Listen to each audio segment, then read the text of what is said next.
નમઃ સમસ્તભૂતાનાં આદિભૂતાય ભૂતભૂતે અનેકરૂપરૂપાય વિષ્ણવે પ્રભ વિષ્ણવે નમો નમઃ. તમારા બધાનું સ્વાગત કરું છું આધ્યાત્મિક મહાશક્તિમાં. જયા પાર્વતી વ્રત ખરા અર્થમાં જો વિચાર કરવા જઈએ તો આષાઢ માસના શુક્લ પક્ષની ત્રયોદશી તિથિથી લઈને આષાઢ માસના કૃષ્ણ પક્ષની દ્વિતીયા તિથિ સુધી જે આ 5 દિવસનો વ્રત વિધિ વિધાનનો સમય છે એ જ જયા પાર્વતી વ્રત છે. પણ આ શબ્દોને સમજવા ખૂબ જરૂરી છે. શબ્દ છે જયા, પણ એ પહેલા શબ્દ મળે છે જય, અને ત્યાં 2 શબ્દો મળે છે જય અને વિજય. વિજય કોને કહેવાય? જ્યારે તમે બહારના વ્યક્તિના સાથે યુદ્ધમાં છો અને યુદ્ધ કરતા વખતે તમારે જો વિજય પ્રાપ્ત કરવો છે તો આશીર્વાદના રૂપમાં તમને જે દિવ્ય પુરુષો અથવા જે વડીલો આશીર્વાદ આપે છે એ કહે છે કે વિજયી ભવ. તો જે જય શબ્દ છે એ કોઈ અલગ જગ્યાએ લાગે છે, જેમ કે ભારત માતા કી જય, ગૌ માતા કી જય, સદગુરુદેવ કી જય, કૃષ્ણ કનૈયા લાલ કી જય, હનુમાનજી મહારાજ કી જય. એટલે કે જે દેવ તત્વો છે એના પાછળ એક શબ્દ લાગે છે જય. તો જય શબ્દનો અર્થ સીધે સીધો એ થાય છે કે જેને પોતાના અંતરંગ રૂપમાં જે ષડ રિપુઓ છે કામ, ક્રોધ, લોભ, મોહ, મદ અને મત્સર, એનો જેને નાશ કર્યો છે એ દેવ તત્વના પાછળ જય શબ્દ લાગે છે. તો અહીંયા જયા છે એટલે કે આ ષડ રિપુઓના નાશ કર્યા પછી જે એને સ્પર્શી શકતા નથી એ ખરા અર્થમાં જયા છે. કેમ કે પાછળનો શબ્દ મળે છે પાર્વતી. જયા પાર્વતી, પર્વત જા, પર્વતની પુત્રી, પર્વતનું સંતાન, જેના અંદર સ્થિરતા છે. એટલે કે જયા તત્વ ક્યારે પ્રાપ્ત થાય છે? જ્યારે તમારામાં સ્થિરતા આવે છે ત્યારે. અને એટલા માટે આ વ્રતનું નામ છે જયા પાર્વતી વ્રત. તો ખરા અર્થમાં આ ઘટનાને વિચાર કરવી જોઈએ કે શું ઘટના ઘટિત થઈ હતી. આવો જાણીએ વ્રત કથા. તો એ વ્રતના અંદર જોવા મળે છે કે કૌંડિલ્ય નગરમાં વામન અને સત્યા નામના બ્રાહ્મણ દંપતી રહેતા હતા. પણ એમને શેર માટેની ખોટ હતી, બીજી બધી સુખ સુવિધા હતી. પણ હવે વિચાર કરીએ તો સુરથ અને વૈશ્ય સમાધિનો પ્રશ્ન પણ આ જ હતો. ઉત્તાનપાદનો પ્રશ્ન પણ આ જ હતો. રામાયણ કાળમાં દશરથ મહારાજનો પ્રશ્ન પણ આ જ હતો. અને મહાભારતમાં પણ વિકટ પ્રશ્ન આ જ હતો. એટલે કે સંતાન પ્રાપ્તિ અને ઉત્તમ સંતાન પ્રાપ્તિ. પણ આપણે એ ભૂલી જઈએ છીએ કે ધર્મશાસ્ત્રોને બતાવેલા જે નિયમો છે એ ક્યાંય ખોટા નથી. પુત્ર કામેષ્ઠી યજ્ઞ હોય, વ્રત હોય, વિધિ વિધાન હોય, જપ કર્મ હોય, એ બધાથી એ ઉત્તમ સંતાન પ્રાપ્ત થઈ શકે. પણ એના જોડે જરૂરિયાત છે હિતભુગ, ઋતભુગ, મિતભુગ ઇતિ. એટલે હિતકારી ભોજન લેવું, મિતાહાર ભોજન લેવું કે માપનું ભોજન લેવું, અને ઋતુ પ્રમાણેનું ભોજન લેવું, અને એ પ્રમાણેની દિનચર્યા અપનાવવી. અને પછી જ્યારે તમે સંતાન પ્રાપ્ત કરો છો તો એ સંતાન અવશ્ય મળી શકે છે. એટલે આપણી ટેવોને યાદ કરી પછી વિચાર કરવો કે આપણે શું ભૂલ કરી રહ્યા છીએ. તો અહીંયા એ જે બ્રાહ્મણ દંપતી છે વામન અને સત્યા, એમના ત્યાં શેર માટેની ખોટ છે અને એ પોતાની જાતને ધિક્કારી રહ્યા છે.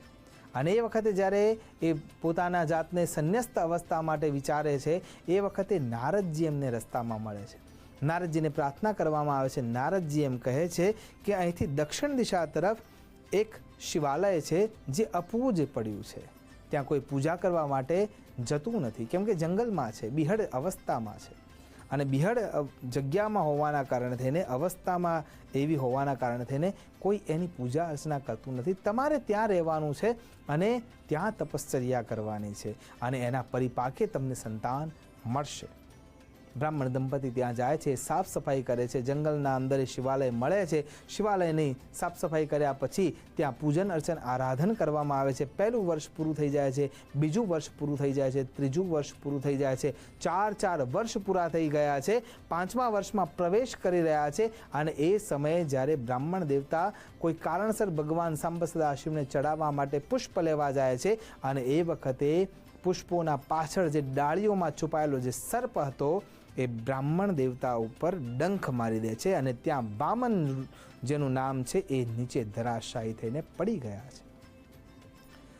સમય વેતી ગયો છે એટલે સત્યાને ચિંતા થઈ રહી છે અને સત્યા દોટ મૂકીને એ બાજુ જઈને જોવે છે તો વામન બેભાન થઈને પડ્યા છે. શરીર નીલવર્ણનું થઈ ગયું છે, મોઢામાંથી ફીણ નીકળી ગયું છે, પ્રાણ પંખેરું ઉડી ગયા છે અને એ વખતે એ આક્રંદ કરે છે કે સતત 5 વર્ષોથી જે ભગવાન સાંબ સદા શિવની આરાધના અમે પતિ પત્નીએ કરી એનું શું આ પરિણામ છે? અને એ વખતે વનદેવી સાથે ભગવતી પરાંબા પાર્વતી અને ભગવાન સાંબ સદા શિવ પ્રગટ થાય છે.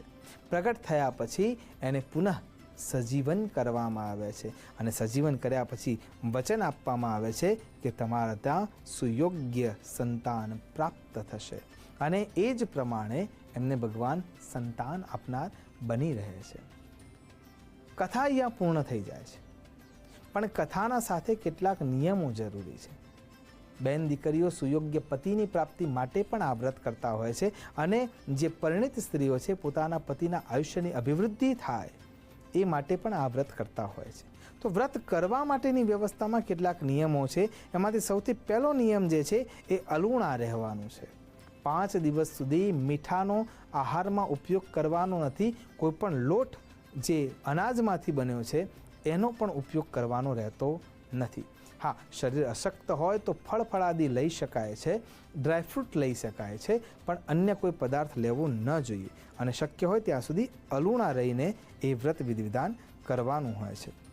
સાથે સાથે ત્રયોદશીના દિવસે જે વ્રત શરૂ થઈ ગયું છે એના 5 દિવસ પૂર્વે ઝવેરા ઉગાડી દેવાના હોય છે અને ઝવેરા ઉગાડી અને એના ઉપર જે રૂ હોય છે રૂના મણકાની માળા બનાવી એટલે કે નાગલાની માળા બનાવી અને એ જે દરો ઉગી છે અથવા જે તૃણ ઉગ્યા છે અથવા જે એ ઝવેરા ઉગ્યા છે એની પૂજા અર્ચના આરાધના કરવાની હોય છે અને એ સતત 5 વર્ષનું આ વ્રત છે. એટલે કે જ્યારે તમે આ વ્રતનો સંકલ્પ લો છો તો એ વ્રત છે એ 20 વર્ષ સુધી ચાલશે.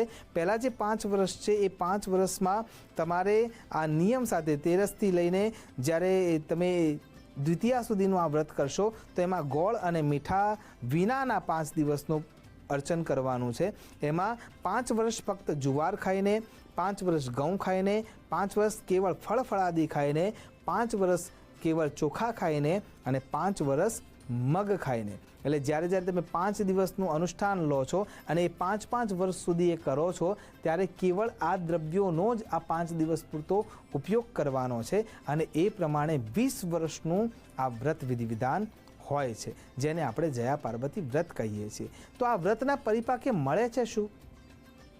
અહલ્યા અને ગૌતમજીના વચ્ચેનો જે સંબંધ છે.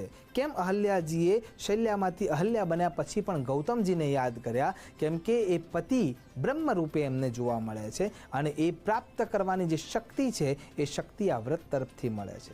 કરવા ચોથનું જે વ્રત છે એમાં જે કરવા છે એ સૂતરના તારથી જ્યારે એક મગરમચ્છને બાંધે છે, મગરને બાંધે છે, એ શક્તિ પણ એને આ વ્રત વિધિવિધાન તરફથી મળતી હોય છે.